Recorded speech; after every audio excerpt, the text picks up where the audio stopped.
Општина Илинден денеска беше посетена од страна на амбасадорот на Европската унија во Република Македонија Ајво Орав. Воедно оствари и средба со градоначалникот Жика Стојановски. Во рамките на денешната посета беше посетен и новиот дом на култура Илинден, кој е изграден со заеднички средства од буџетот на општина Илинден и Европската унија. Градоначалникот Стојановски и евроамбасадорот Орав позитивно оценија досегашната успешна соработка на општина Илинден со Европската унија и најавија продолжување на таа соработка во областа на културата, инфраструктурата и заштитата на животната средина.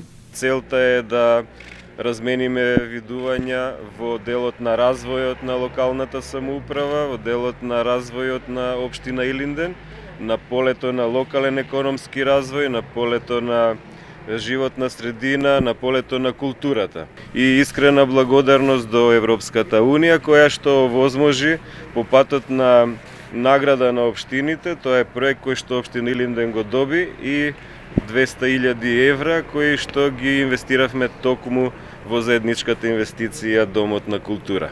Евроамбасадорот Орав беше пријатно изненаден од развојот на општина Илинден, но и од Домот на култура Илинден, проект кој од големо значење за граѓаните на општина Илинден. During the talks I learned a lot. За време на разговорите што ги имаме денеска, јас научив многу за тоа како се развива општина Илинден и како се одвиваат работите во ова општина и како се одвива процесот на децентрализација. Општина Илинден беше многу успешна што се однесува на аплицирање за проекти за добивање на финансии од страна на Европската унија и се разбира дека во овој поглед навистина многу ја ценам соработката помеѓу Европската унија и исто така општина Илинден и многу ми е радо што ние помогнаме во изградбата на овој дом на култура.